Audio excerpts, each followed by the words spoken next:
ជួយសួរបងប្អូនទាំងគ្នាសម្រាប់វីដេអូនេះខ្ញុំនឹងបង្ហាញជាវីដេអូមួយ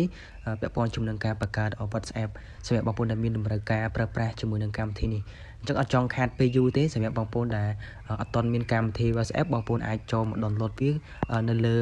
App Store បាទឬមួយក៏ Play Store អញ្ចឹងជាចំណុចដំបូងបងប្អូនត្រូវមកកន្លែង search មកណាបាទហើយ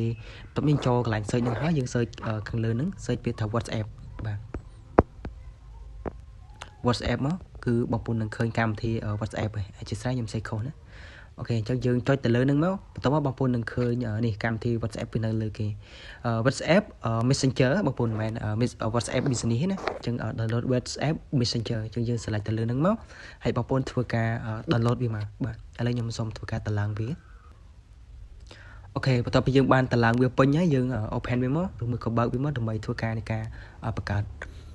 បាទបន្ទាប់មកគឺវាមកដល់ចំណុចនេះបងប្អូនចុចទៅលើពាក្យថា agree and continue បាទយើងចុចទៅលើហ្នឹងមកបន្ទាប់មកគឺយើងត្រូវដាក់យើងចាក់ allow សិនមកណាបាទហើយយើងត្រូវ select ប្រទេសអញ្ចឹងដោយសារអានេះវា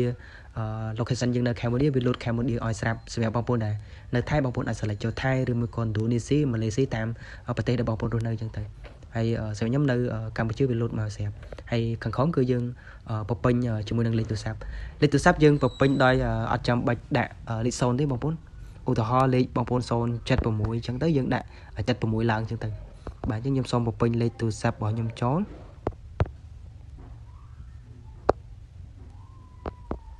បាទបន្ទាប់ពីយើងបំពេញលេខទូរស័ព្ទចូលហើយយើងចុចកន្លែង next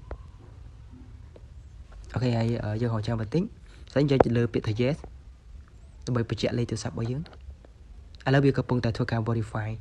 ចុះវានឹងផ្ញើកូដ Messenger ទៅកាន់លេខទូរស័ព្ទរបស់យើងណាឥឡូវ message មកហើយនេះលេខកូដ6ខ្ទង់ហ្នឹងបាទវា load មកបងប្អូនចូលវាមកបំពេញនៅក្នុងនេះមកអញ្ចឹងបើសិនជាបងប្អូនដាក់លេខទូរស័ព្ទនៅក្រៅយកលេខកូដហ្នឹងមកបំពេញនៅក្នុងនេះមកអូខេអញ្ចឹងខ្ញុំ type យកនៅក្នុងហ្នឹងវានឹង auto confirm ឲ្យអូខេបន្ទាប់មកដល់កន្លែងនេះបងប្អូនអាចចុចទៅលើ skip បាទហើយ skip restore អូខេហើយកន្លែងនេះយើងចុចអូខេក៏បានបាទឬមួយក៏ចុច don't allow ក៏បានអញ្ចឹងខ្ញុំសូមយក don't allow ខ្ញុំអត់ចង់ឲ្យវា access ជាមួយនឹង contact ទេ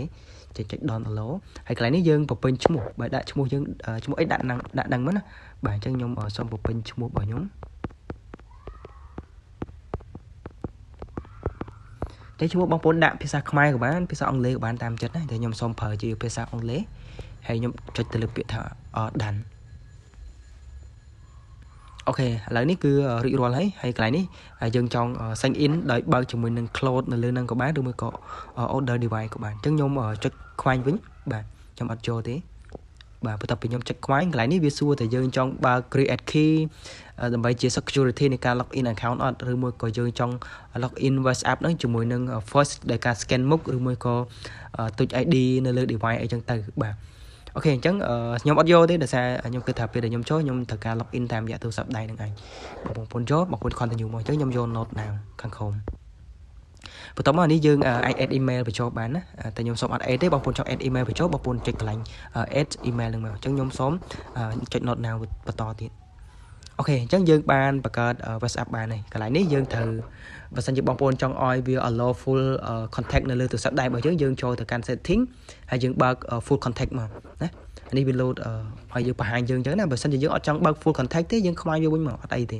អាហ្នឹងវាជារឿងធម្មតាហើយកន្លែង setting នេះកន្លែងនេះយើងអាចធ្វើការចុចទៅលើ profile របស់យើងបាទហើយយើងដាក់ avatar ក៏បានឬមួយក៏យើងធ្វើការដាក់រូបភាពក៏បានដែរណាបាទតែខ្ញុំសូមអត់តន់ដាក់ទេណាបងប្អូន